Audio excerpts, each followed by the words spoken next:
Booker, Present. Counselor Burke Booker, Present. Counselor Dice Booker, Here. Present. Counselor Goodwin Dice Present.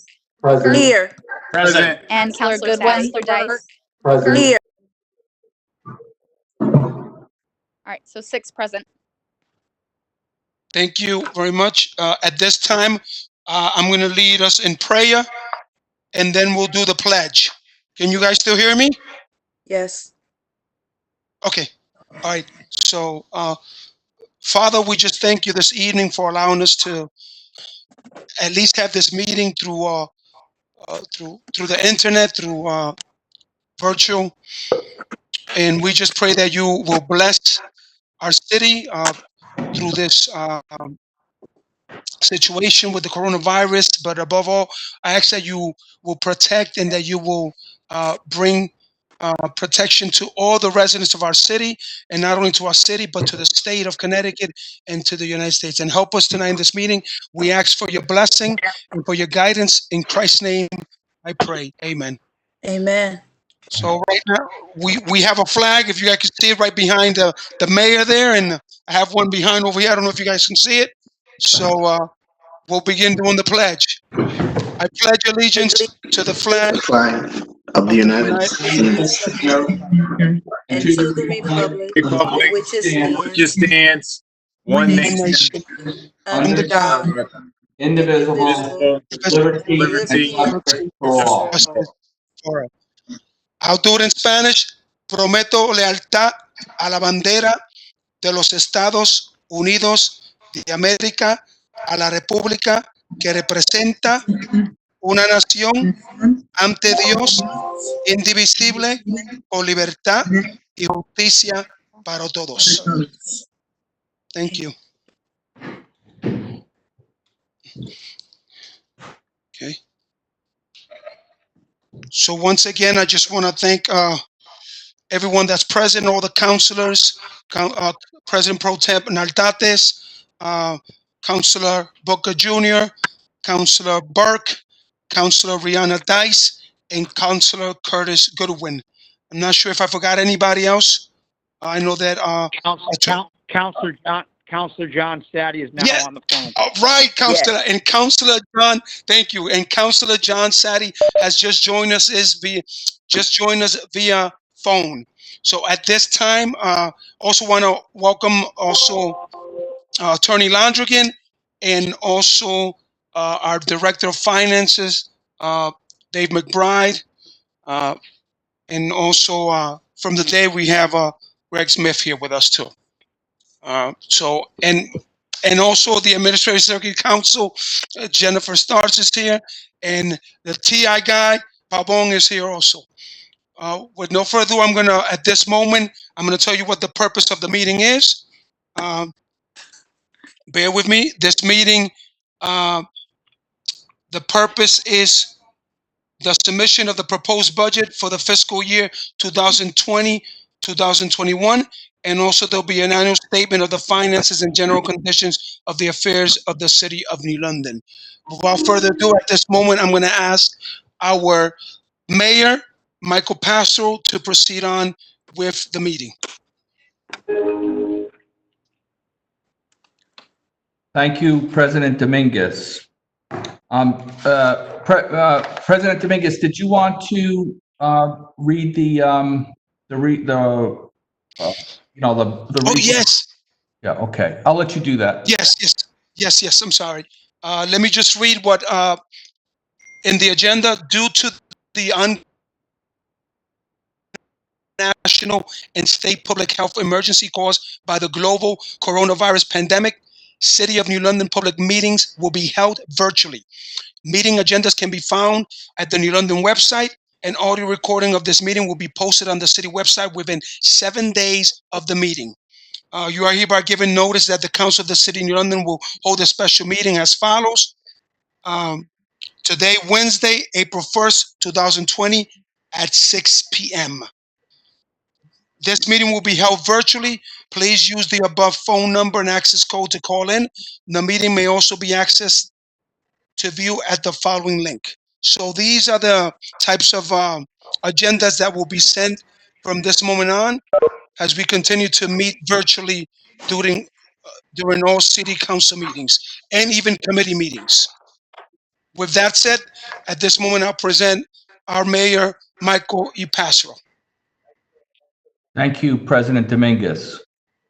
You're welcome. Good evening to members of the council.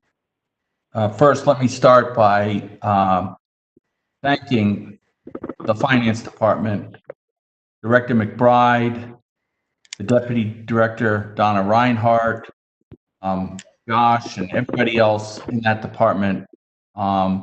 Putting together this year's budget was obviously, it's an enormous task to begin with, but having to do it under the conditions that we've had to work under during the last month has made it doubly stressful. So I thank all of them for the work they did in getting this budget out.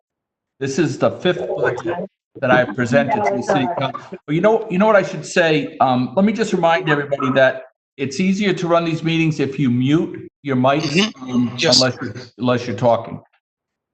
So this is the fifth budget that I have presented to the city council as mayor. Each budget that the city council has adopted under my administration has resulted in either an increase in the fund balance or a decrease in the adopted mill rate, or both. I'm pleased to report that the budget I am presenting to you this evening continues this positive trend, as the proposed mill rate under the proposed FY21 budget will decrease nearly 4.5% to 38.19 mills.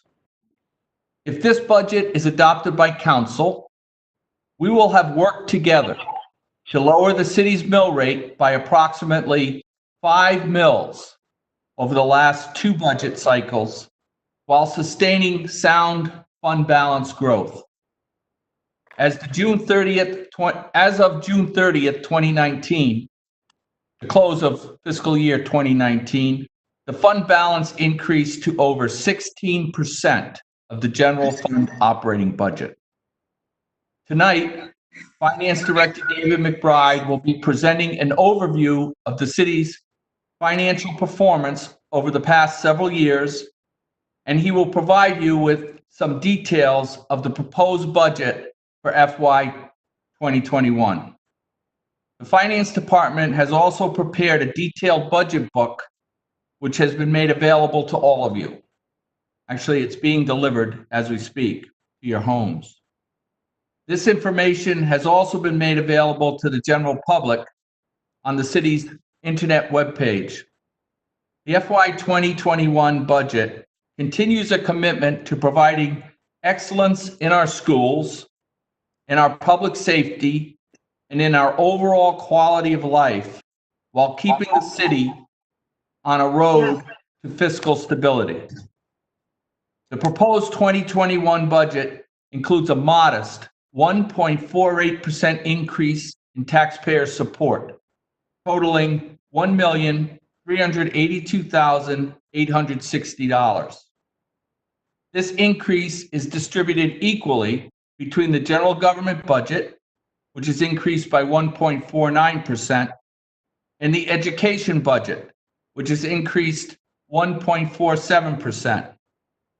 The budget increase is offset by the growth in our grand list and improvements in the city's other revenue streams.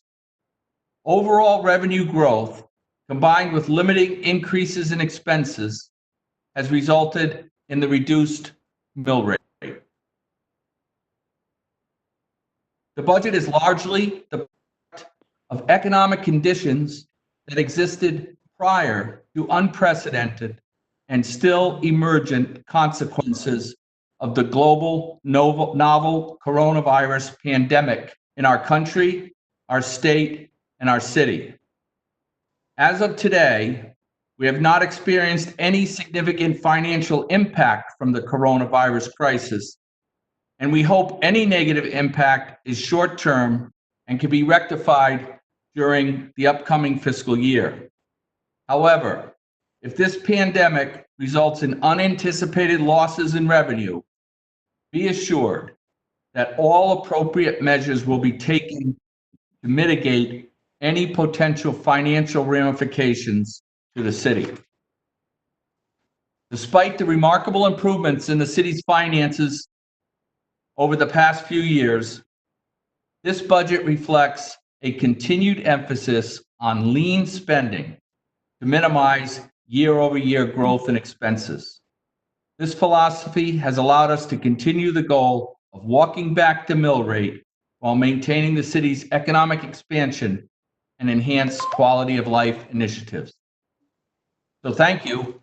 And with that, I'd like to turn it over to David McBride, and he will walk you through a brief PowerPoint, which will give you an overview of our financial performance over the past year as compared to recent years, and he will touch on some highlights of the proposed budget.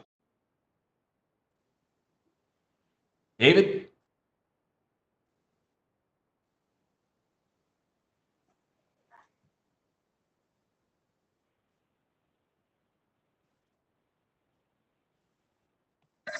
David, you're on mute. Can you hear me? Yep, I can hear you now. I heard someone. Pleasure of presenting to you this evening the statement of finances and the mayor's recommended budget for the fiscal 21 fiscal year. I would also like to give special thanks and recognize Deputy Director Donna Reinhardt and Finance Assistant Joshua Montague for their assistance in compiling the proposed budget and working with me on the presentation. As the mayor indicated, it's been a difficult few weeks to put this together. They really worked well and came together as a team, so I could not do this myself, and I tremendously thank them. The agenda for this presentation contains the following information. First off, I will present some high-level historical financial performances, including the revenues and expenses from the past few years, as well as the fund balance that the mayor alluded to. Next, I will present the fiscal 21 mayor's recommended budget. I will provide a summary of the budget into the major categories, of which the details will follow later. I'll also provide a mill rate calculation, which is something new to this presentation, to give everyone a good understanding of how the mill rate is formulated. And then I'll show the impact on the property taxes as a result of that mill rate calculation. Next, I'll go into some details on revenues and expenditures. First, I will cover revenues, provide some of the details of the revenue sources. I'll explain the New London Grand List growth, compare that growth to some of the local municipalities. I'll also touch upon some of the intergovernmental revenues, mention historical state aid and how that has decreased over time and show a graph pertaining to that. And I'll also provide a detail to some of the charges for services that the city receives. Then I'll touch upon the expenditures in the budget, provide a summary of the budgeted appropriations by major categories, then show a pie chart of the city departmental budgets, and then to give some details on the fiscal 21 budgets compared to the fiscal 20 departmental budgets. Then I will touch upon the educational budget and how we determined the recommended budget for education. And then we'll touch upon a brief summary. So first off, over the last 6 years, this slide, as I believe you may have seen last year, provides the financial performance and how well the city has done over the last 6 years. Things are positively heading in the right direction. This graph shows that the revenue has outpaced expenses on an annual basis continually for the past 6 years. The average revenue growth of 2.6% is in excess of almost 1% of the expenditure growth during the same time. And why is that important? It's important because, as you can see, what can that lead to? And as the mayor alluded to, what that leads to is an increase in the fund balance. Fund balance change year over year, as you see on these slides, has been increasing to the point where at this time, as the mayor indicated, it's at 15.079 of the budget from last year at 93.5, which is representative of a 16% operating budget. 16%.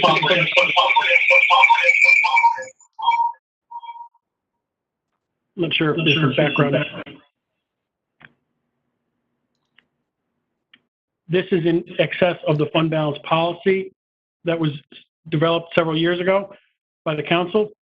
We're at 6% over the fund balance policy. So again, a strong record showing this growth, showing the fund balance This is one of the reasons why Fitch, as you may recall, in February, actually gave a rating upgrade to the city from double A, single A to double A minus. So that was a strong showing the strength of the city. This next slide is a high-level recommended budget that the mayor is putting forth. I'll go into these various details later, but it does show the majority of the growth is in the taxes, the 57.4 million. That represents 60% of your total revenues. Intergovernmental revenues, 33%, which is primarily your ECS payment that's received. And then there's some other revenue generation, the 3.6 million charges for services, which is really the revenue that's generated from the services the city provides throughout the city, such as the ambulances. On the expenditure side, the total expenditures for salary, tax, and benefits is 30.5 million, of which 20.7 million is directly related to your personnel. 9.7, which also represents 32% of that total, is your fringe benefit, which is primarily your health insurance and your retirement benefits. Operating services of 7.4 million.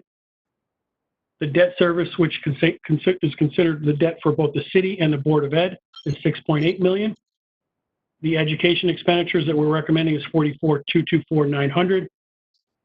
And the other costs of 5.8 million consist of the pension, the workers' comp, liability, auto, and property insurance, and things of that nature.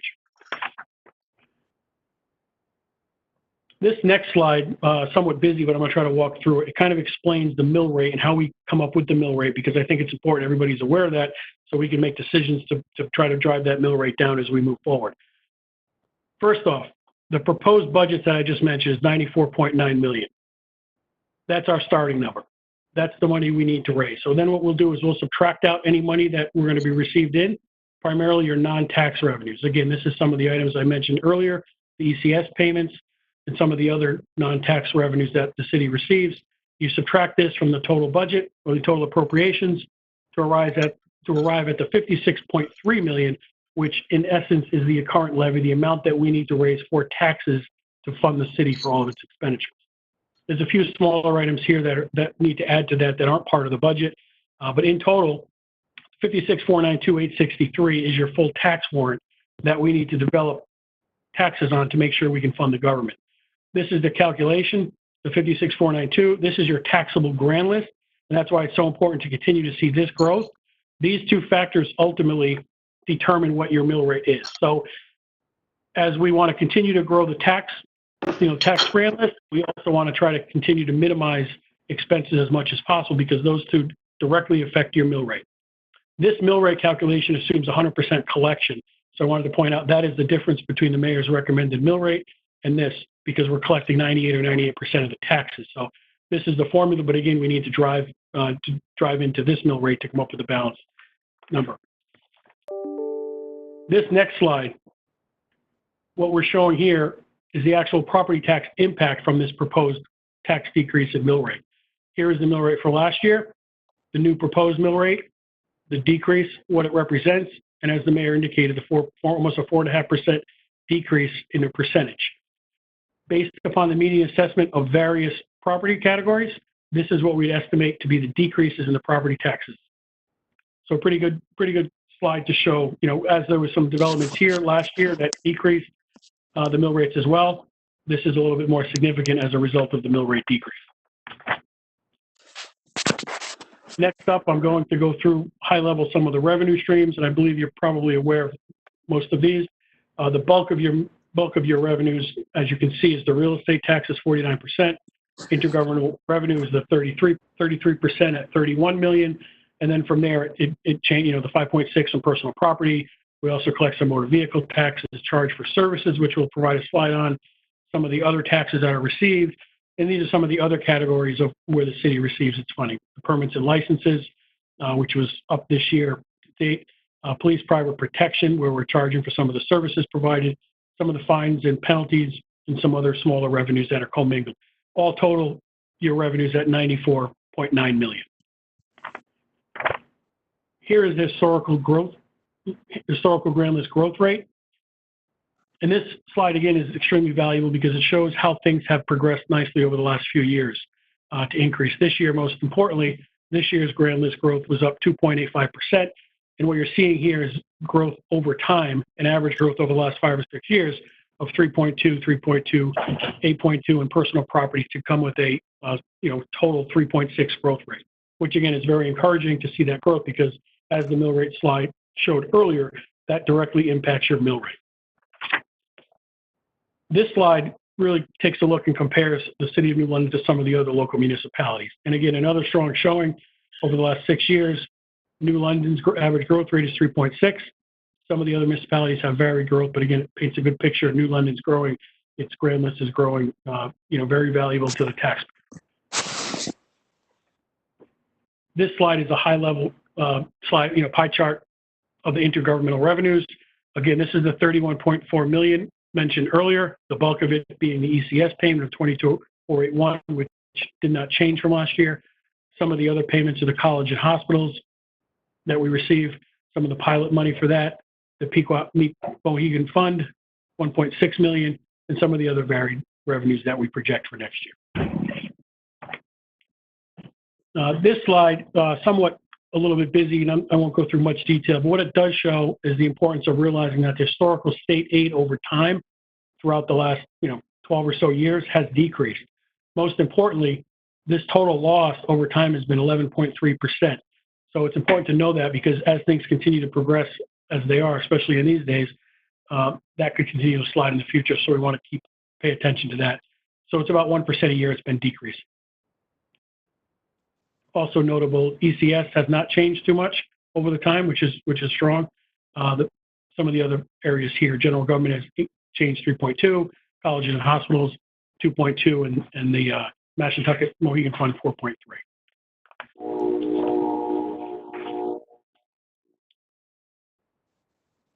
This slide shows the source of the revenue for the charges for services that the city receives reimbursement for the services it provides. The bulk of it is the ambulance revenue, 45%. This is the largest revenue stream that the city receives. So that's because we receive some of the reimbursement for some of the costs that the ambulance department incurs. Private haulers is the second largest category, 14%, about 500,000. Conveyance tax, about 175,000 or 9%. And some of your other revenue streams that are being received from the Water Pollution Control Authority, the Water Department Authority, stormwater is picking up some additional funds, and some of the other minor items you see. This other 10% consists of, like interest incomes embedded in there, about 300,000. The Con College payment of 50,000 is in there. The parking garage equity to transfer is 50,000. But that's a high level of the various charges for services that the city receives. Next up is detail of the expenditures. This slide is high level of the total budgeted appropriations for next year's budget. Again, the personnel, 20.7 million. This again consists of the 259 employees within the city, the 9.7 fringe benefits. That's mainly the healthcare of 5.4 million, and the retirement cost of 3.3 million makes up the bulk of the fringe benefit expense.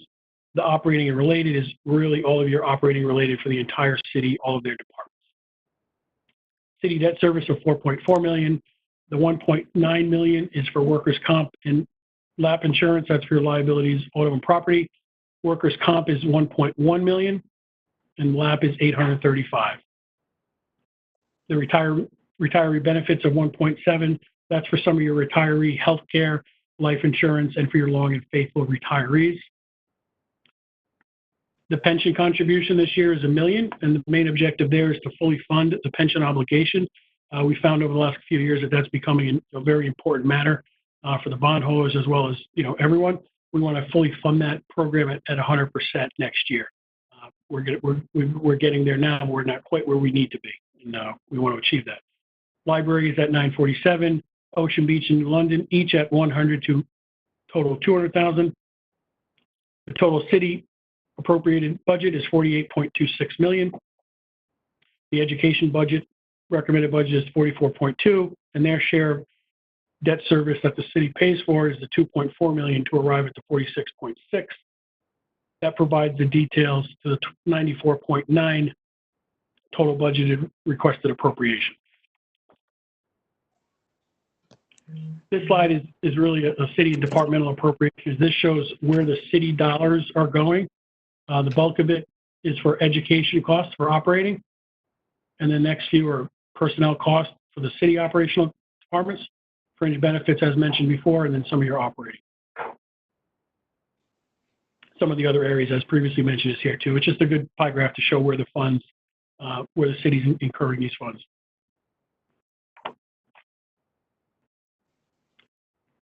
This slide, again, somewhat busy, but it provides a good high level or more detail of the appropriations, the budget over the budget for each of the city departments. It lists every single department and where things have changed from the 20 budget to the 21 recommended budget. I won't go through each one of these in detail, but again, as the mayor mentioned, the really line item by line item detail for each of these components is available. It's on the web now. A couple of things I just want to mention is the major category of changes and why they've increased. The most significant increase is the police budget, which is up $702,000. However, that really is contractual costs. They have 90 or so people in that department. So these costs are really contractual. There's really no change that we can control. We have an estimate in there for salary for a 2% increase that's still being discussed. Increase in healthcare is something we cannot control. We're assuming a 9% increase in healthcare across the board. The next education is up $639,000. This again represents the recommendation we're providing for that budget. The third largest departmental increase is Public Works, has a $479,000 increase. And again, this is for the 40 employees, so their payroll cost is mainly just the contractual cost per the union contracts. We did provide them some additional funding for maintenance and supplies and maintenance and repairs. What we have found over the last few years is they have been over budget in certain areas, so we didn't want to budget and have them go over budget. We want to make sure we're providing them enough funds for their mechanical maintenance areas and their properties so they can increase their buildings, their highway. So we increased that budget. Weight fees also has increased $93,000, and that's really a result of looking like freaking Punky Brewster. I think someone's on mute. What do you want to do? I'm gonna shoot in front of the green. I think, excuse me, there's someone on the line that may not be on mute if they want to try to make everybody's on mute because we're hearing somebody come Hear through. me out. Some conversations. Be freaking careful with that. That stuff is it's not. It will break. If you're moving the bottoms, the edges break. Is there a way that IT can all with the exception of the presenter? That's John Ajala who's speaking right now. Okay, I think we're. All right. I can send him a text. Okay, so we're back to payroll. There was an increase in the waste fees as a result, as everyone probably is aware. Recycling costs and things are going through the roof as a result of some of the countries not allowing certain things to be taken in. So we have a budget increase in there as well. Fire has increased $320,000. Again, that's mainly the result of salary and health insurance increases that are out of our control. It's the 68 departmental employees in those two areas. ODP has an increase of $225,000. However, $106,000 of that is an error. In last year's budget, there was a miscalculation in the budget for their health care. So the $106,000 of that jump is because the budget for last year was not budgeted correctly. So the real increase to ODP's operating budget is really about $50,000. And the purpose for that is to give them some additional money for marketing and advertising. As everyone is aware, they're out in front and they're doing a lot to market the city, specifically on the economic development front, developing an economic commission and so forth. That's to provide them some additional money for some of the goals that they want to achieve next year. Finance has a decrease in $227,000. That's a reduction in 2 positions that we had budgeted last year. We believed we had an accountant position and IT technician in last year's budget. At this time, and the main reason was for the Munis implementation. We weren't sure where things were going to fall. The implementation is moving along nicely. We don't believe at this point we're going to need these positions, and certainly in the economic times we're facing with the virus, we didn't think it was prudent to put those in the budget, so we removed them from this year's budget. Lastly, interfund transfers is a $1 million decrease. That's really the result of the debt service reserve fund being utilized to offset some of the costs that are in that debt service reserve fund. to pay for some of the financing for next year. That reserve fund had over $2 million, $2.5 million in it. We've decided to utilize some of that money, and that money really has come from the years of premium growth and lower than expected costs relating to refinancing. So we didn't want that money to sit in that reserve fund. So we're utilizing some of that. And that's also due to some of the refinancing that's occurred as well, and lower interest costs. One big factor is we retired about $800,000 of debt this year, so that's an $800,000 savings. And more importantly, some of the refinancing or new financing that we have just completed for the school projects, which are really going full throttle, the interest rates are extremely low, the best that they've ever been. So that's helping with some of that debt service cost as well. So that's a high level of the various areas. Again, not much change overall. I would say there's probably three areas, marketing and advertising and ODP, maintenance and supplies in public works, and waste fees in public works. Other than that, the majority of the increases were for contractual obligations. Next up is a historical slide of education. The purpose of this slide is to really show everyone how we came up with the recommendation for the education recommended budget.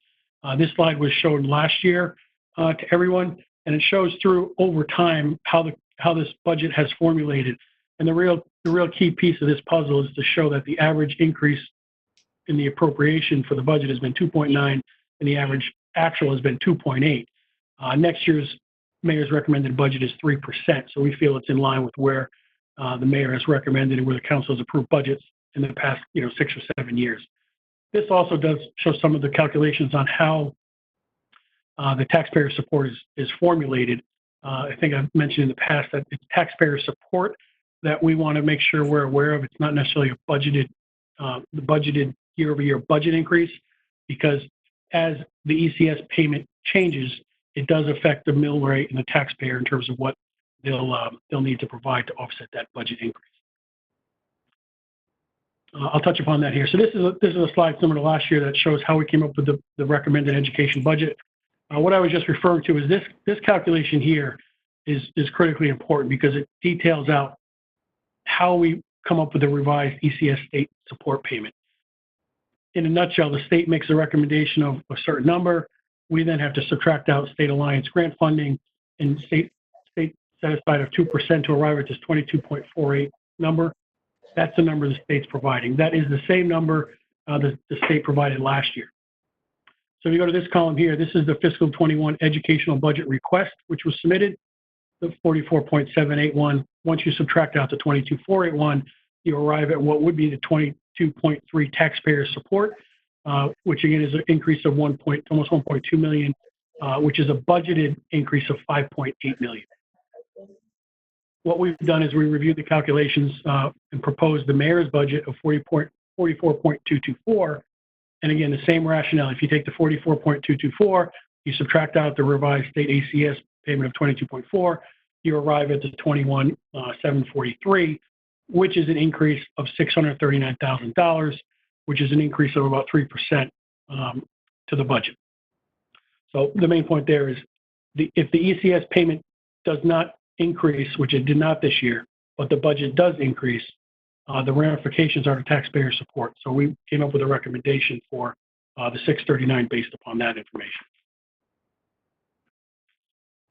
And this is really a high-level summary of all the information that's been presented. The general government budget of 49.9 last year to 50.7, increase 743, 1.49% increase. The education budget of 43,585 last year, we're recommending a 44,224, which is an increase of 639, which again is an increase of 1.47% on a budgetary standpoint, although it is a 3% on a taxpayer support. The ramifications of these proposed budgets are a decrease in the mill rate from the 3.990 to a 3.3819, which is a decrease of 0.7171, which, as the mayor indicated, was an increase of almost 4.5%, which we feel is great that we can achieve decreasing mill rate. So that's kind of a high-level presentation. Again, there's a wealth of information on the website. This presentation is out there too. I'm sure we'll be digging into great detail over the coming weeks of this budget. but we feel it's a solid recommendation. It's a solid budget. Just did want to make sure everybody's aware. We did scruff many details of this budget over the last 2 weeks, and some things were changed as a result of the pandemic that's happening. But we feel this is a good budget to go forward, and we're comfortable with it. We hope you think it achieves what the city's long-term objectives are. So, thank you very much for your time. I hope this presentation provided you some information on what you're looking for. So I'll turn it back over to the president. Thank you.